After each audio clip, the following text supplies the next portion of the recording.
সুপ্রভাত সবাইকে। তা বলো, সকলে এই 4 দিনের ছুটি কেমন কাটালে? আমার তো হিসেব করে করেই কেটে গেল মহারাজ। বাবা বাবা বাবা, তা খুব খরচ করে ফেলেছো বুঝি?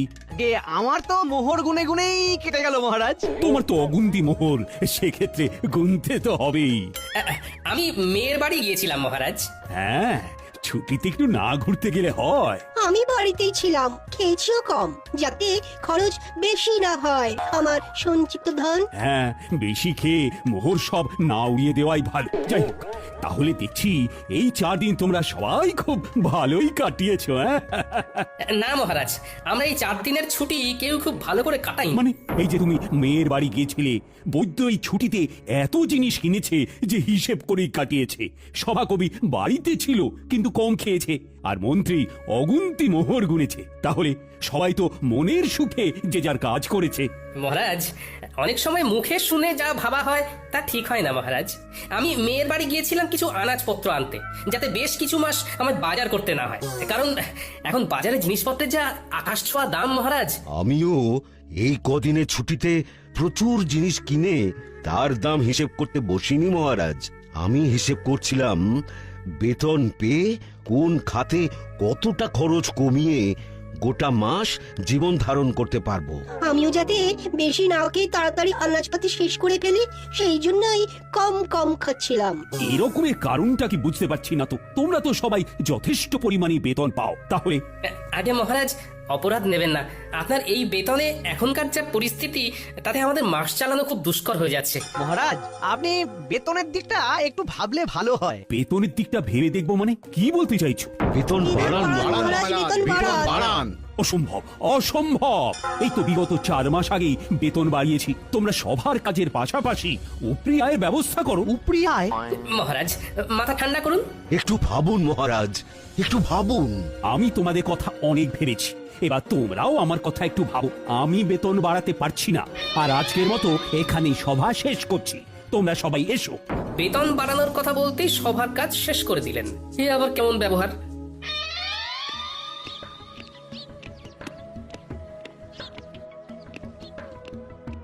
একে মহারাজ, আপনি এখন এই অসময়ে? হ্যাঁ, চলে এলাম আর কি। সবাই একটু গন্ডগোল হয়েছে। তারা বেতন বাড়াতে বলছে রানী।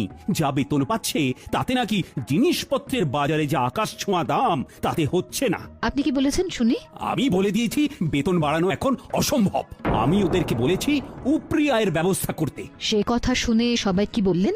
সবাই আকাশ থেকে পড়লো। একটা কাজ করুন না মহারাজ, আপনার পশ্চিম দিকের যে মাঠটা রয়েছে সেইখানেই ওদের জন্য কিছু ব্যবস্থা করে দিন না। তা তোমার কথাটা মাথায় থাকলো, তবে 2 দিন বাদে বলবো। আগে দেখি ওরা কে কি করে। বেশ। গিন্নি, ও গিন্নি। বলো। এ কি গো গিন্নি, তুমি শুয়ে আছো? শরীর খুব খারাপ নাকি? দেখি দেখি। হেমা, তোমার গা তো জ্বরে পুড়ে যাচ্ছে। কিছু খাওনি নাকি? আমি উঠতে পারছি না। আজকে রান্নাটা যে কি করে করব বুঝতে পারছি না গো। হ্যাঁ, রান্না নিয়ে কিছু ভেবো না, আমি করে নিচ্ছি। তুমি শুধু চুপটি করে শুয়ে থাকো দেখি। না, সে কি করে হয়? তোমার এসব রাধা বাড়া অভ্যেস নেই। আরে তোমারও কি জন্ম থেকেই স্বামীর সাথে ঘর করার অভ্যেস ছিল? হ্যাঁ, সেই তো আমার সাথে বিয়ের পরে অভ্যেসটা হয়েছে। আমার কথা আলাদা, আমি মেয়ে মানুষ। বারে বা, বেটা ছেলে বলে কি রান্নার অভ্যেস তাও আবার কদিনের জন্য হবে না? এইসব একদম বাজে কথা গিন্নি। তাও আমার খারাপ লাগবে। তুমি এখন থামো তো গিন্নি। শোনো, আমি এই কদিন রাঁধবো, আর তুমি শুধু গ্যাট হয়ে খাটের উপর বসে খাবে, বিশ্রাম নেবে। তুমি শুধু আমি রান্নাটা কেমন করি সেটা দেখো।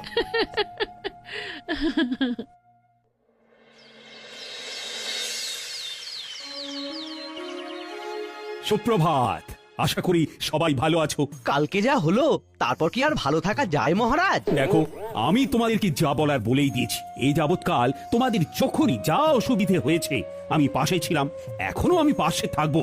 তাই বলে যখন তখন বেতন বাড়ানোটা সত্যি অসুবিধের। আমি তো শুধু চিকিৎসাই পারি, এর বাইরে তো কিছুই পারি না। তাই তাই কিভাবে যে উপরি আয় হবে অন্য কিছু করে সেইটাই মাথায় আসছে না।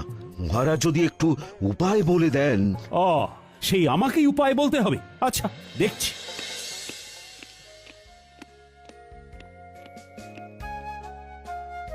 মহারাজ বলছি কি, সুপ্রভাত রানীমা। সুপ্রভাত। আশা করি সকলে ভালো আছেন। ভালো নেই, খুব সমস্যায় আছি রানীমা।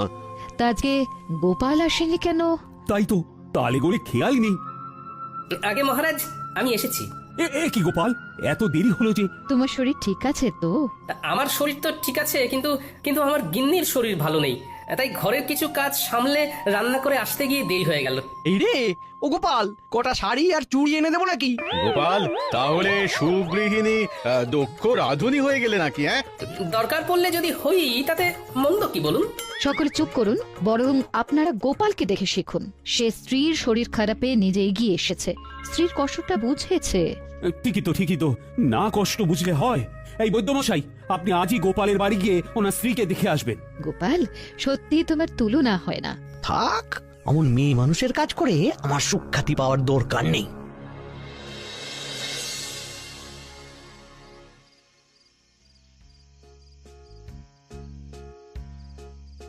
কি ব্যাপার রানী, এমন উদাস ভাবে বারান্দায় দাঁড়িয়ে? ভাবছি গোপাল গিন্নির কত ভাগ্য ভালো। কেন? এই যে সে এমন এক স্বামী পেয়েছে যে তার সব দুঃখ কষ্ট বোঝে। ও, আর তোমার স্বামী বুঝি সেটা বোঝে না? না, কিছু কিছু সময় বোঝে, আবার কিছু কিছু সময় বোঝে না। আচ্ছা বুঝেছি। তোমার মন পেতে গেলে আমায় তাহলে একদিন লুকিয়ে লুকিয়ে ঠাকুরদের সরিয়ে তোমাকে রেঁধে খাওয়াতে হবে, তাই তো? আপনি রাঁধতে পারবেন? কি জানি, তবে চেষ্টা করে দেখতে পারি। আমার মনে হয় আপনি আর আপনার সভাসদেরা, মানে গোপাল বাদে কেউ রাঁধতে পারবেন না। এত বড় অপবাদ দিও না রানী। গোপাল ছাড়াও আর বাকিদের ভিতরে কেউ না কেউ নিশ্চয়ই রাঁধতে পারে। বলছেন? আচ্ছা, একটা কাজ করলে কেমন হয়? কাজ? কি কাজ? আপনাকে ওই দিন বলছিলাম না, আপনার পশ্চিম দিকের মাঠটায় ওদের কিছু একটা উপরি আয়ের জন্য ব্যবস্থা করে দিন। হ্যাঁ, তার সাথে এর কি সম্পর্ক? শুনুন, আপনি আপনার সভাসদদের বলুন তারা ওই মাঠটায় নিজের ইচ্ছে মতো তৈরি করা খাবারের দোকান ওই বিকেল বেলার দিক থেকে রাত্রিবেলা পর্যন্ত দিতে পারেন। তাতে কি লাভ হবে? তাতে এনাদের উপরি আয়ও হবে। সবার কাজ শেষ করে তারা অনায়াসে খাবার দোকান খুলে খাবার বিক্রি করতেই পারবেন। হ্যাঁ, দারুণ বলেছে তো। আচ্ছা, তাই খাবারগুলো কি সভাসদেরই বানাতে হবে? এমন কোনো কথা আছে কি? মানে যেহেতু তুমি তখন ওই রান্নার প্রসঙ্গ তুলেছিলে, তাই জিজ্ঞাসা করছি। সেই খাবারগুলো সভাসদেরই বানাতে হবে এমন তো কোনো বাধ্যবাধকতা নেই। তারা চাইলে তাদের স্ত্রী বা বাইরের কারো সাহায্য নিতেই পারেন। তবে যারা নিজের হাতে খাবার বানিয়ে বিক্রি করবেন তাদেরকে পুরস্কার হিসেবে 2 থলি করে মোহর দেওয়া হবে। রানী, তোমার প্রস্তাবটাকে আরেকটু পরিবর্তন করে দিই।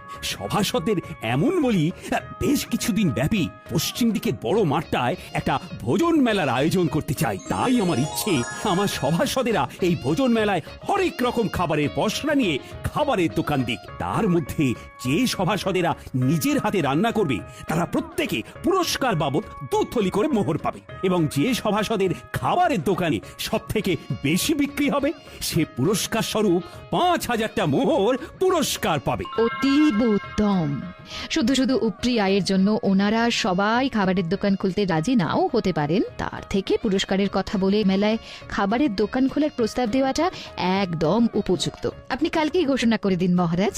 ভাবছি আমিও যদি দোকান দিই তাহলে আমায় কি পুরস্কার দেবে বলো তো রানী? তা আমি কি জানি।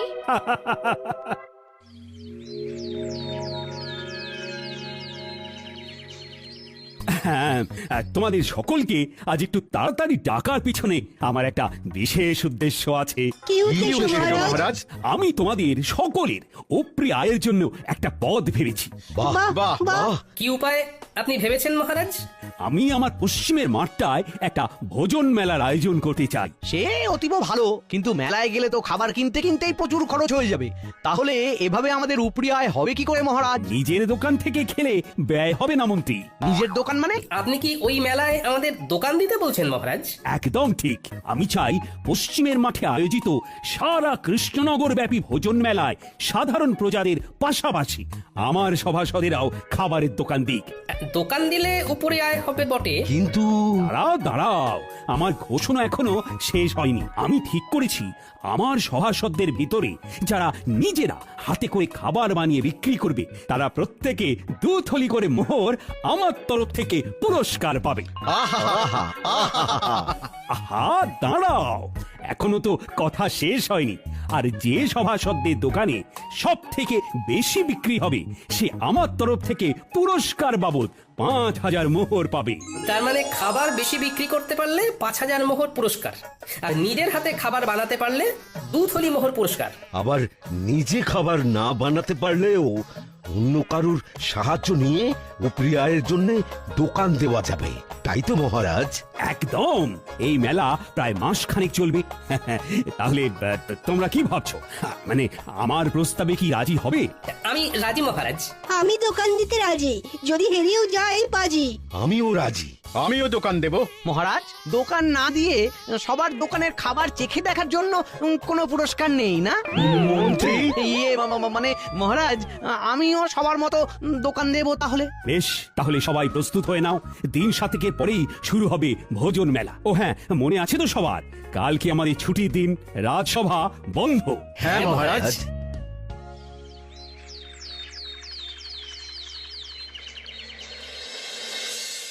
গিন্নি, ও গিন্নি, আরে ও গিন্নি, শোনো না। হ্যাঁ, তাহলে তাহলে তুমি বলছো আমি বেশ ভালো করেই জিলিপি, অমৃতি, গজা এসব বানাতে পারবো না? হ্যাঁ, খুব খুব ভালো করে পারবে। তা আমার প্রতি তোমার এত আত্মবিশ্বাসের কারণ কি? আরে বাবা, জিলিপি অমৃতি বানাতে গেলে শুধু ময়দার মিশ্রণটা এই টকবকে গরম তেলের ভিতরে ভালো করে প্যাঁচ দিয়ে গোল গোল আকৃতি করে পাক দিলেই তৈরি হয়ে যায়। আর এই প্যাঁচ দেওয়ার ব্যাপারে কৃষ্ণনগরে তোমার মতো পারদর্শী আর কেউ আছে বলে তো আমার মনে হয় না। ঠিক বলেছো, তোমারও যা প্যাঁচালো মন, সেই মনের প্যাঁচের মতো আমায়ও যা সুন্দর করে তুমি জিলিপি অমৃতি বানাতে শেখাবে, আহা আহা, তারপর আমার পূর্ব অভিজ্ঞতা তো আছেই। যাকে যাক, এই চলো শুরু করে, চলো চলো।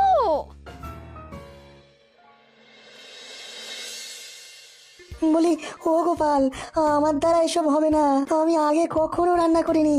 হবে না মানে? সব হবে। তুমি নিজে না একজন বিজ্ঞানী, তুমি এরকম করলে হবে? চেষ্টা করলে সব হয় বন্ধু। আগে গোল গোল লুচি বানাতে শিখতে হবে, তারপর আলুর দম। গিন্নি থেকে সব জেনে এসেছি। এর থেকে সূত্র বা কোনো যন্ত্র আবিষ্কার করা অনেক সহজ। মেলা বেলা হয়ে যাচ্ছে বন্ধু। ইস, এরকম যদি কোনো যন্ত্র থাকতো যার দ্বারা আপনা আপনি খাবার হয়ে যেত। আগে লুচি আলুর দমটা শেখো, তারপর তুমি ওরকম যন্ত্র আবিষ্কার করো। এমন না, মানে কোনো ইয়ে টিয়ে নয়, চুপচাপ কাজে নামো। তুমি তো জানোই আমি ছড়ার পাত্র নই।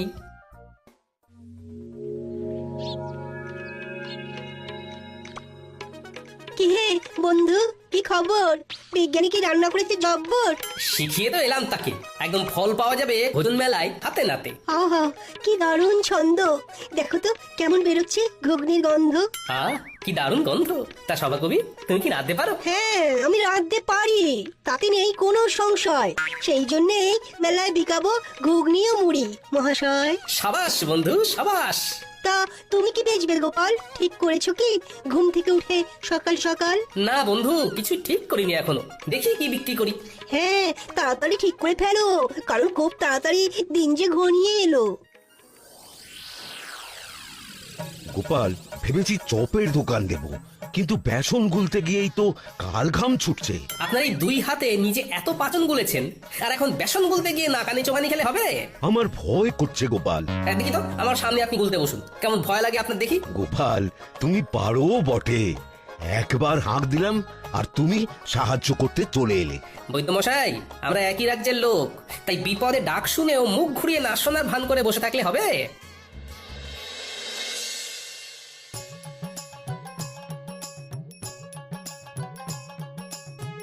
হ্যাঁ গো, এলে? হ্যাঁ হ্যাঁ, মোটামুটি সবার বাড়ি একবার করে ঢু দিয়ে এলাম, বুঝলে গিন্নি। দেখলাম মোটামুটি সবাই একদম জোর কদমে রান্নার প্রস্তুতি নিচ্ছে। তা তুমি কি বানাবে কিছু ঠিক করলে?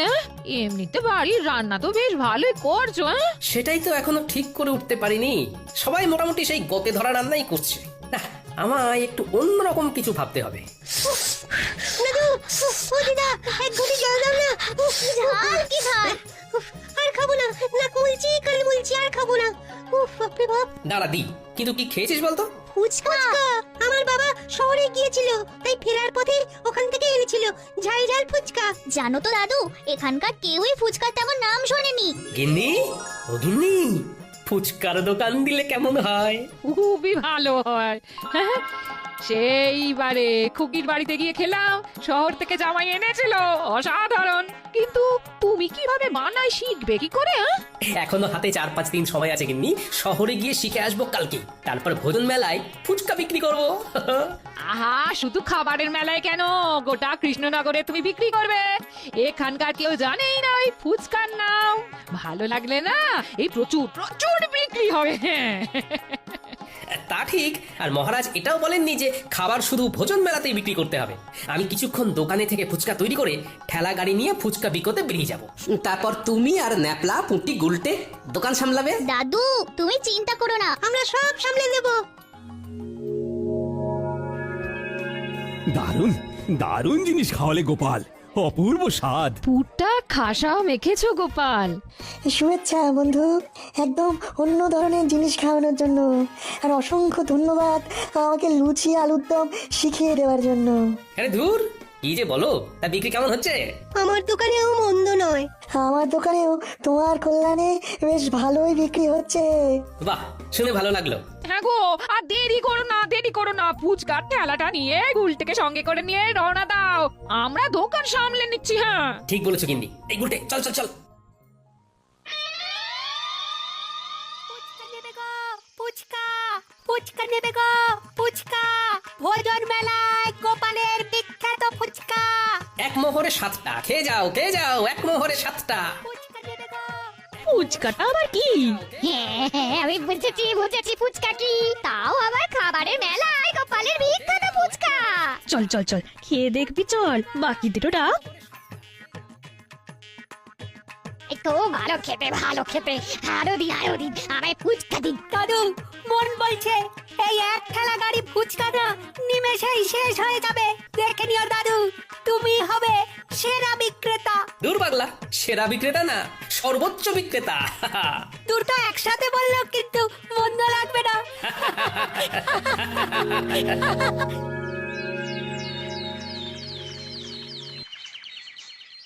গোনো গোনো খাজাঞ্চি গোনো, কার কত আয় হলো দেখি। মন্ত্রীটা হলো 1, 2, 3, এই সর্বমোট 300 মোহর। তবে মন্ত্রী মশাই নিজেই সব বানিয়েছেন। বেশ বেশ, পরের জন। পরের জন হলেন বিজ্ঞানী বাবু, তার মোহর 1, 2, 3, এই সর্বমোট 900 মোহর। ইনিও নিজের হাতেই খাবার বানিয়েছেন। এই বিজ্ঞানী আমার থেকেও বেশি আয় করেছে, এ কি কপাল। হ্যাঁ, এরপর সভাকবি, ওনার মোহরের সংখ্যা হলো 1, 2, 3, সব মিলিয়ে 850 মহারাজ। ইনিও নিজের হাতে খাবার তৈরি করেছেন। বাহ বাহ বাহ, চমৎকার।